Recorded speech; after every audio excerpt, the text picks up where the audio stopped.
تو قرآن شروع کرنے سے پہلے تعوذ، ہماری سرائکی میں اس کے لیے ایک لفظ ہے عام شام۔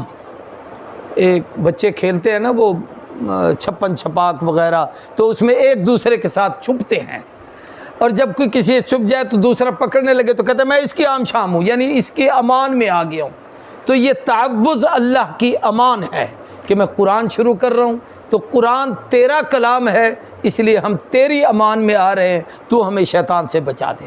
اعوذ باللہ، پناہ مانگتا ہوں میں اللہ۔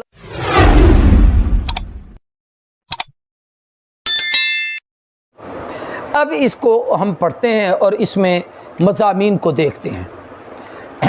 اس سورت کا موضوع یہاں لکھا ہوا ہے چھوٹا سا، تعلیم المسئلہ، یعنی سوال کرنے کا طریقہ اس میں سمجھایا گیا ہے کہ رب سے مانگنے کا طریقہ کیا ہے۔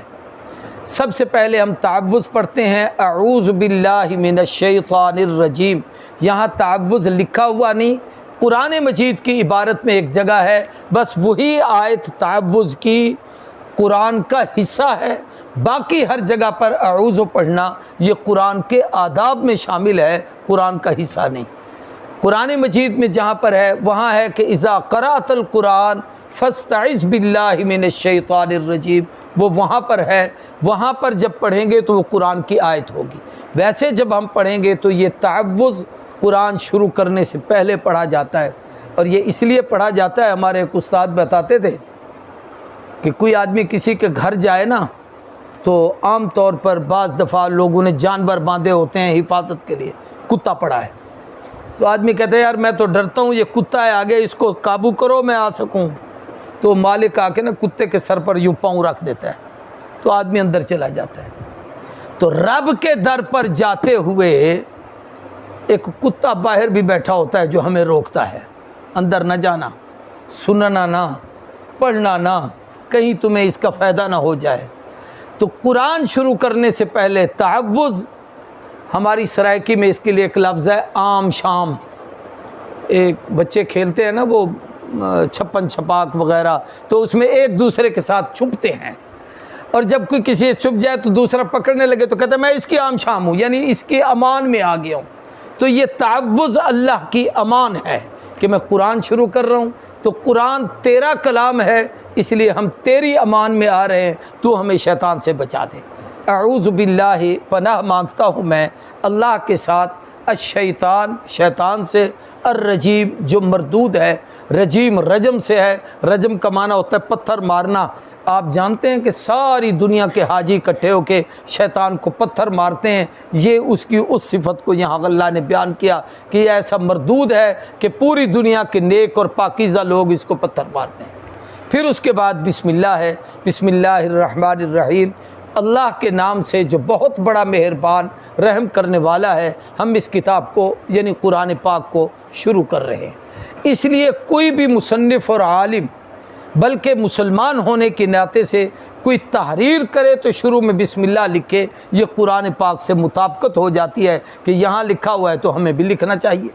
بسم اللہ الرحمن الرحیم، اللہ کے نام سے جو بڑا مہربان رحم کرنے والا ہے۔ حدیث میں آتا ہے حضور نے فرمایا کل امر ذی بال لم یبدا بسم اللہ فہو اقطع وابتر، ہر اچھا کام جو اللہ کے نام سے شروع کیا جائے، اگر اس کے شروع میں بسم اللہ نہیں پڑھی گئی تو اللہ اپنی رحمت اس سے چھین لیتے ہیں، پھر وہ بغیر رحمت کے ہو جاتا ہے۔ اس لیے عادت بنائیں، کھانا کھانے میں، پانی پینے میں، سواری میں بیٹھنے میں، کوئی کام کرنے میں، حتیٰ کہ جوتا پہننے میں، قضائے حاجت کے لیے لیٹرین میں جاتے ہوئے باہر کھڑے ہو کے بسم اللہ پڑھیں، اندر پڑھنے کی اجازت نہیں ہے۔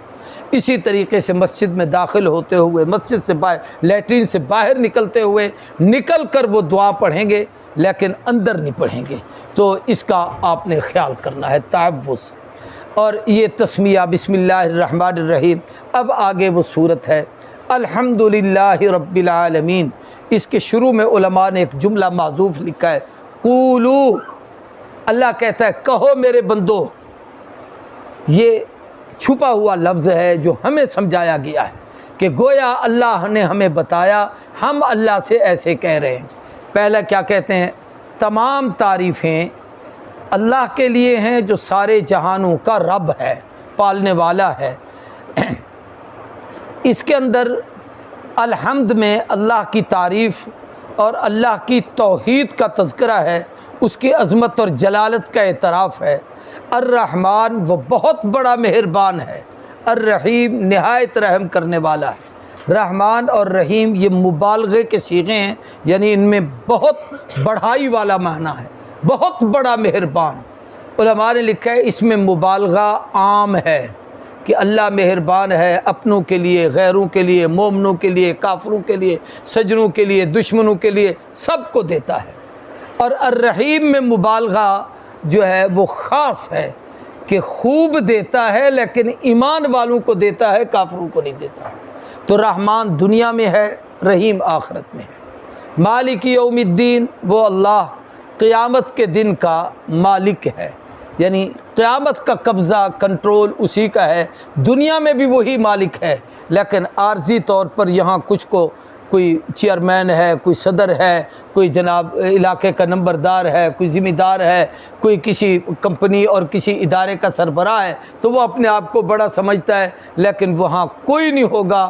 لمن الملک اليوم للہ الواحد القہار، اللہ کی حکومت ہوگی۔ تو اس لیے مالک یوم الدین اللہ قیامت کے دن کا مالک ہے۔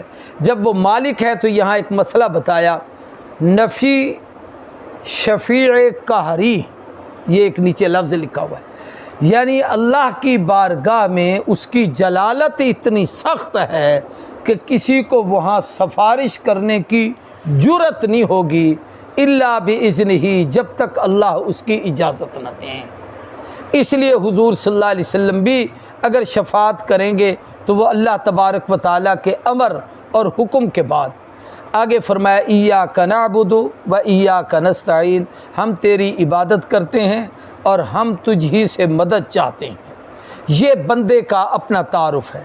اہدنا الصراط المستقیم، اے اللہ اظہار مطلب کہ ہم اللہ کے حضور یہ دعا کیوں مانگ رہے ہیں کہ اے اللہ ہمیں ہدایت دے سیدھے راستے کی۔ اب صراط مستقیم کیا ہے؟ صراط الذین انعمت علیہم، وہ راستہ جن پر تو نے انعام کیا۔ اس میں سب سے پہلی ہستی نبی کریم صلی اللہ علیہ وسلم اور انبیاء، پھر صدیقین، پھر شہداء، پھر صالحین، ان کے راستے پر چلا۔ غیر المغضوب علیہم، ان کے راستے پر نہ چلا جن پر تیرا غضب ہوا، جو دین سے دور ہٹ گئے۔ ولا الضالین، اور نہ گمراہوں کے راستے پر چلا اس لیے کہ وہ ہدایت سے بھٹک گئے ہیں۔ یہ اس قرآن کا، اس سورت کا مختصر ترجمہ ہے۔ اب اس میں 3 حصے ہیں اس کے۔ پہلا حصہ ہے اللہ کی تعریف،